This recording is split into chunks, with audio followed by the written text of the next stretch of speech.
नमस्कार, आर्य न्यूज देख रहे हैं आप। मैं हूं आपके साथ पल्लवी सिंह। उत्तराखंड बुलेटिन की शुरुआत करेंगे बड़ी खबर के साथ। मुख्यमंत्री पुष्कर सिंह धामी दरअसल मध्य प्रदेश के मध्य क्षेत्र परिषद में बैठक में सम्मिलित होने पहुंचे और इस दौरान वो भोपाल में इस बैठक में शामिल होने पहुंचे हैं। आपको ये भी बता दें कि सोमवार को मध्य क्षेत्र परिषद में ये बैठक की गई, जहां उन्होंने उत्तराखंड से संबंधित मुद्दों को उठाया है। भोपाल पहुंचने पर मध्य प्रदेश के शहरी विकास मंत्री भूपेंद्र सिंह, चिकित्सा शिक्षा मंत्री विश्वास कैलाश सारंग, मेयर मालती राय ने मुख्यमंत्री धामी का स्वागत किया। साथ ही साथ मुख्यमंत्री पुष्कर सिंह धामी ने केंद्रीय गृह मंत्री अमित शाह की अध्यक्षता में भोपाल में आयोजित की गई इस मध्य क्षेत्रीय परिषद की 23वीं बैठक में प्रतिभाग किया। मुख्यमंत्री ने इस बीच केंद्र के सहयोग से पर्वतीय क्षेत्र में प्राकृतिक जल स्रोतों के पुनर्जीवीकरण के लिए एक विशेष अभियान प्रारंभ किए जाने और राज्यों के मध्य संसाधनों के आवंटन में इकोसिस्टम सेवाओं को महत्ता देने और केंद्र सरकार के द्वारा वित्तीय संसाधनों के आवंटन में प्लॉटिंग के पॉपुलेशन को ध्यान में रखते हुए अनुरोध किया है। साथ ही साथ मुख्यमंत्री ने उत्तराखंड में एक सशक्त वेदर फोरकास्टिंग सिस्टम और डॉपलर रडार से युक्त एक अवस्थापना तंत्र के लिए सहयोग किए जाने का भी अनुरोध किया। सीएम पुष्कर सिंह धामी ने इस बीच मध्य क्षेत्रीय परिषद की आगामी बैठक देवभूमि उत्तराखंड में आयोजित करने का भी अनुरोध किया है।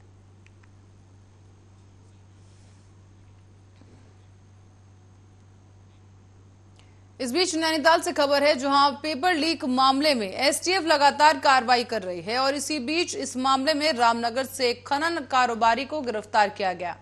कुमाऊं के 2 कारोबारी भी एसटीएफ के रडार पर हैं और बताया जाता है कि हाकम सिंह की तरह इन्हें भी दर्जनों अभ्यर्थियों को लाखों रुपए लेकर पेपर मुहैया कराने का आरोप है और जल्द ही इन पर भी शिकंजा कसा जाएगा।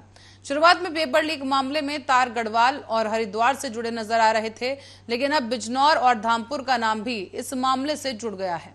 यहां हाकम सिंह ने नकल सेंटर बनाया था और अब इस मामले में जांच कुमाऊं क्षेत्र पर फोकस हो गई है।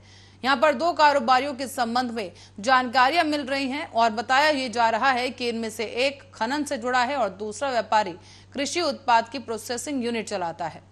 इन्होंने भी 20 से ज्यादा युवाओं को नकल करवाई थी और इसी की एवज में 15 से 20 लाख रुपए एक अभ्यर्थी से लिए गए थे। बताया यह भी जा रहा है कि कुछ और लोग भी इनके संपर्क में हो सकते हैं।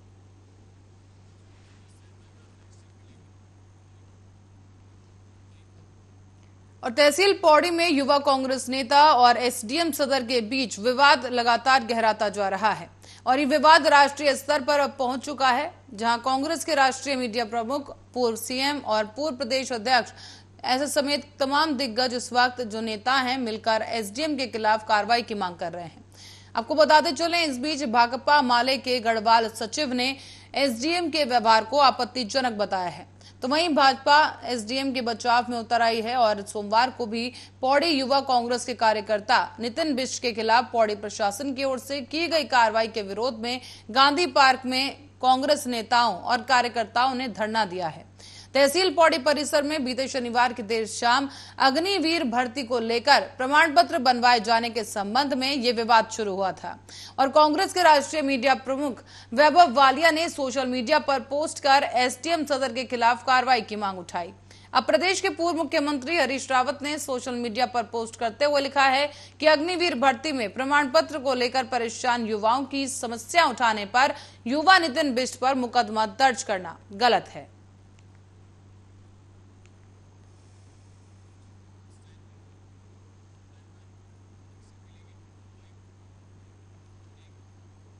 और अब बढ़ते अगली खबर की ओर। रुड़की से खबर है, जहां भारतीय किसान यूनियन अंबावत ने एसडीएम को ज्ञापन सौंप दिया है।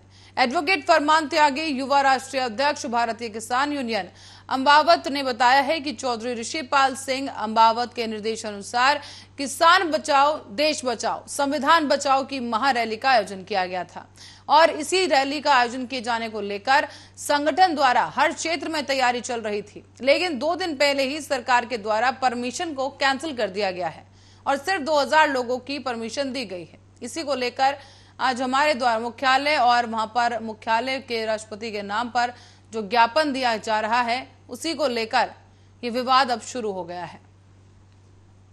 महारैली का आयोजन किया जा रहा था, देश बचाओ किसान बचाओ संविधान बचाओ, जिसमें हमारे राष्ट्रीय अध्यक्ष जी द्वारा हर प्रदेश में जाकर तैयारियां की गई थी। लेकिन सरकार द्वारा 2 दिन पहले ही वो हमारी परमिशन कैंसिल कर दी गई और हमें केवल 2000 लोगों की परमिशन दिल्ली में दी गई, जिस कारण सभी लोगों को आज पूरे देश में मुख्यालय और उप मुख्यालय पर ज्ञापन देने के लिए आदेशित हुआ था। उसी कारण हम सब लोग यहाँ पर रुड़की तहसील मुख्यालय पर पहुँचे और हमने अपनी 6 मांगों को लेकर ज्ञापन दिया है। सरकार डर गई थी किसानों को? बिल्कुल सरकार डर चुकी थी, जब भी तो परमिशन कैंसिल किया, क्योंकि वहाँ लाखों की संख्या में किसान पहुँच रहा था और अब भी लगभग 10,000 से ज़्यादा किसान वहाँ पर पहुँच चुके थे। उसके बाद परमिशन कैंसिल की गई है, जिसमें हमारी आपके द्वारा जो पूछा गया है मांगे हैं, उसमें एक तो जो MSP के गारंटी के कानून की जो केंद्र सरकार द्वारा कमेटी बनाई गई है, उसमें भ्रष्ट लोगों को सम्मिलित किया गया है, उसको तुरंत कमेटी को भंग किया जाए और नए किसानों को उसमें सम्मिलित किया जाए जो देश के ईमानदार किसान हो। दूसरी, हमारी बिजली बिल की पेनल्टी को माफ़ किया जाए और जो राजस्थान में एक बच्चे की अनुसूचित जाति के बच्चे की हत्या की गई है, उसको जल्द से जल्द फांसी की सज़ा दी जाए और बुढ़ापा पेंशन पूरे देश में 5000 की जाए। ये कुछ मांगे। और खबर अब हल्द्वानी से है, जहां हल्द्वानी शहर के बरेली रोड पर पिछले 17 सालों से लगने वाली शनि बाजार को ठेके पर देने का विरोध थमने का नाम नहीं ले रहा है। लगातार 9 दिनों से शनि बाजार मैदान में धरना प्रदर्शन कर रहे व्यापारियों को रविवार को पुलिस और नगर निगम ने जबरन उठा लिया। इस दौरान धरना स्थल पर लगाया गया टेंट और स्टॉल तक उखाड़ दिया गया है। नाराज व्यापारियों ने काफी देर तक इस कार्रवाई का विरोध किया, हालांकि बाद में मैदान से धरना समाप्त करवा दिया गया है। इसी के बाद अब सोमवार को भी व्यापारी तिकोनिया स्थित बुद्ध पार्क में धरने पर बैठ गए। व्यापारियों ने प्रदर्शन कर नगर निगम से शनि बाजार से तहबाजारी वसूली का अधिकार ठेकेदार से वापस लेने की मांग उठाई है। 2005 से जब से शनि बाजार लगा है, जब से लेकर अब तक जो है 20 रुपए की पर्ची कटती है और 20 रुपए की पर्ची जो है नगर निगम के उसमें आती है कि 20 रुपए की पर्ची लिया जाए। अब इन्होंने क्या है, अपनी वो करके जोन कमेटी थी पहले, जोन कमेटी हटा करके उसमें ला करके ठेके में ला करके इन्होंने साप्ताहिक बाजार को हटा करके हाट बाजार का जो है रूप दे दिया है। उसमें जो है इन्होंने 74 लाख रुपए का ठेका किया है, उससे हम 64 लाख रुपए सॉरी, और हमने जो है उसका विरोध कर रहे हैं हम कि वो ठेका निरस्त हो। गरीब आदमी 300 रुपए की पर्ची वो कहाँ से। चैनल के माध्यम से मैं पहली बात तो ये कहना चाह रहा हूँ कि वहाँ से हमें जो भगाया गया वो नगर निगम की अपनी जगह थी। वहाँ धरना हम रखे हुए थे क्योंकि हम बाजार लगाते थे वहाँ पर, तो उन्होंने नगर निगम ने पुलिस को एक लेटर भेजा कि हमारी जगह खाली कराई जाए। तो पुलिस हमारे पास आई, बल द्वारा हमें हटा दिया गया कि आप यहाँ धरना नहीं रख सकते, आपका धरना स्थल बना रखा बुद्ध पार्क में। तो हम लोग यहाँ आ गए, उसी शनि बाजार का धरना यहाँ पर चल रहा है और ये आगे तक चलेगा। और मामला ये है कि नगर निगम ने हफ्ता 1000 जो शनि बाजार लगती है वो नगर निगम पर्ची उगाया करती थी पैसा, आज वो ठेके में दे दिया गया है। 53 लाख का ठेका हुआ है, जिसमें 18% GST लगा के 64 लाख का बैठ रहा है वो जाके। 64 लाख बैठने के बाद अपनी ठेकेदार अपनी कमाई भी करेगा, ठेकेदार सब कुछ देखेगा। आपकी मांगे पूरी नहीं होती, आपके इसके बाद अगला कदम क्या रहेगा आपका? हमारी मांगे पूरी नहीं होती तो हम ऐसे ही बैठ रहेंगे और भूख हड़ताल के लिए तैयार रहें। फिर भूख हड़ताल। और यूके SSSC पेपर लीक मामले को लेकर आज हल्द्वानी में आम आदमी पार्टी ने धरना प्रदर्शन करते हुए राज्य सरकार के खिलाफ जमकर नारेबाजी की। प्रदर्शन कर रहे आम आदमी पार्टी के नेताओं का यह कहना है कि यूके SSC पेपर लीक मामले में बड़ा घोटाला किया गया है, युवाओं के भविष्य के साथ ही खिलवाड़ है। साथ ही साथ इस भर्ती घोटाले में बड़े नेताओं के नाम भी शामिल हैं, उनकी संलिप्तता है। अब आम आदमी पार्टी के प्रदेश मीडिया प्रभारी अमित जोशी का कहना है कि हाकम सिंह को बड़े नेताओं और अधिकारियों का संरक्षण था, लिहाजा इस मामले में जांच STF के बजाय CBI से होनी चाहिए। जो धरने में बैठी है, महंगाई, बेरोजगारी और जो अभी ये भर्तियां हुई हैं इसमें घोटाले, इन मुद्दों को लेकर के हम लोग बैठे हैं। गैस के दाम, पेट्रोल डीजल के दाम और सब्जियों के दाम आसमान छू रहे हैं, बेरोजगारी चरम सीमा में है और आपदा में इतनी बड़ी रोडें बंद हैं, गड्ढे पड़े हैं, इनको कोई सुध बुध लेने को ये तैयार नहीं है। तो आम आदमी पार्टी हम लोग बैठे हैं और दिल्ली वाले मामले में जो इन्होंने ED की जाँच करवाई है उप मुख्यमंत्री हमारे सिसोदिया के ऊपर, उसके लिए भी हम धरना प्रदर्शन आज कर रहे हैं। सर बात करें, बनने के बाद पहली बार ऐसा हुआ है कि युवाओं के हितों पे लगातार कुटाराघात हुआ है, लगातार भर्ती के मामले में जो घोटाले सामने आते जा रहे हैं और जिस तरीके से अभी तक 22 लोगों की गिरफ्तारी हो चुकी है, उसमें पूरी तरीके से सरकार की और प्रशासन की संलिप्तता पाई जा रही है। क्योंकि वो व्यक्ति जो इसका मुख्य, जिसको हम कहते हैं कि किंग पिन रहा है, हाकम सिंह, उसके रिजॉर्ट में डीजीपी का जाना, और जो अभी एसटीएफ जिसके हाथों में जांच सौंपी गई है वो खुद डीजीपी के अंडर में आती है, तो हमें इस बात का पूरा भय है इस बारे में कि इसकी निष्पक्ष जांच नहीं हो पाएगी। तो आम आदमी पार्टी प्रदेश की तमाम जनता के साथ मिलकर के प्रदेश के युवाओं के हित में इस पूरे प्रकरण की सीबीआई जांच की मांग कर रही है। आम आदमी पार्टी प्रदेश कार्यकारी अध्यक्ष महिला मोर्चा उत्तराखंड, आज हम सब लोग इस सरकार, भारतीय जनता पार्टी सरकार के खिलाफ, धामी सरकार के खिलाफ, इनकी जन विरोधी नीतियों के खिलाफ हम आज खुशीराम पार्क पर बैठे हुए हैं। यूके SSSC में जो बहुत बड़ा घोटाला हुआ है, पेपर लीक हुए हैं, उसके ये बहुत चिंताजनक है। ये बहुत युवाओं के जीवन के साथ खिलवाड़ है। उनका जीवन अंधेरे में धकेलने का काम भारतीय जनता पार्टी ने किया है।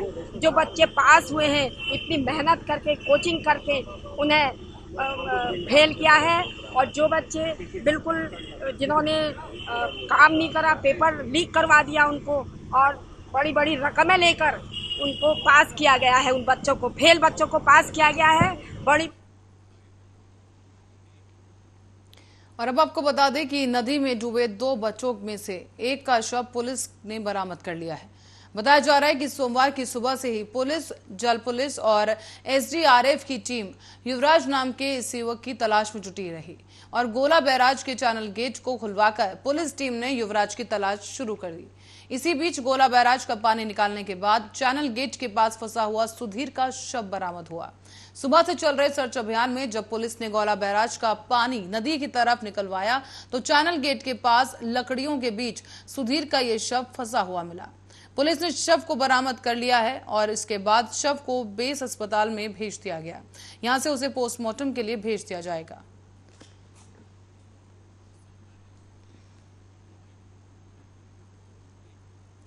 और अब आपको बता दें कि बगौली बाजार से खबर सामने आई है, जहां शराब की बिक्री होने पर महिलाओं ने जमकर प्रदर्शन किया है। इन महिलाओं का कहना है कि शराब के कारण गांव में माहौल खराब हो रहा है और शराबियों के कारण महिलाओं और बच्चों का घरों से बाहर निकलना काफी मुश्किल हो गया है। वहीं बाजार में सामान खरीदने तक ये महिलाएं नहीं जा पा रही। उन्होंने अवैध शराब की बिक्री रोकने और उसके खिलाफ कानून को कठोर बनाने की मांग उठाई है। दरअसल बगौली गांव की महिलाएं अपने गांव से करीब 2 किलोमीटर पैदल चलकर सरकार और आबकारी विभाग के खिलाफ नारेबाजी करते हुए कर्णप्रयाग और ग्वालदम हाईवे स्थित बगौली बाजार में पहुंची और इस बीच महिलाओं ने जमकर प्रदर्शन किया। गुस्साई महिलाओं ने कहा है कि बगौली और आसपास के बाजारों और गांव में धड़ल्ले के साथ शराब पहुंचाई जा रही है, जिससे उन्हें रोजमर्रा के कामों में काफी समस्या का सामना करना पड़ रहा है।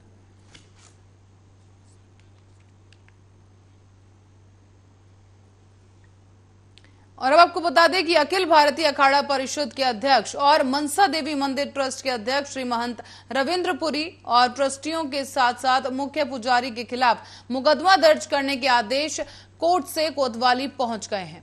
कोतवाली पुलिस ने मुकदमा दर्ज करने की प्रक्रिया भी शुरू कर दी है। और आपको बता दें कि GMS रोड इंदिरापुरम देहरादून की रहने वाली महिला शशि ठाकुर ने न्यायालय में प्रार्थना पत्र देकर बताया था कि उसके चाचा रामा को मनसा देवी मंदिर ट्रस्ट में मंदिर परिसर में एक दुकान कैंटीन के लिए किराए पर दी गई थी और साल 2014 में उनके चाचा की मौत होने के बाद ट्रस्ट ने उसे वह दुकान 20,000 रुपए सालाना किराए पर दे दी। अब आरोप यह है कि साल 2015 में जबरन उसे दुकान से बेदखल करना चाहा। आरोप है कि मनसा देवी मंदिर ट्रस्ट ने टाइगर रिजर्व की भूमि पर 20 अवैध दुकानें बनाकर उसके और अन्य लोगों से रकम वसूलकर धोखाधड़ी की है।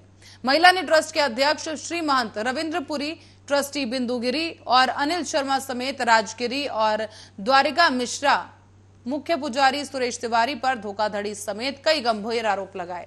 उन्होंने न्यायालय में वाद दायर भी कर दिया था और इसके बाद न्यायालय ने इस मामले में मुकदमा दर्ज करने के आदेश दिए हैं।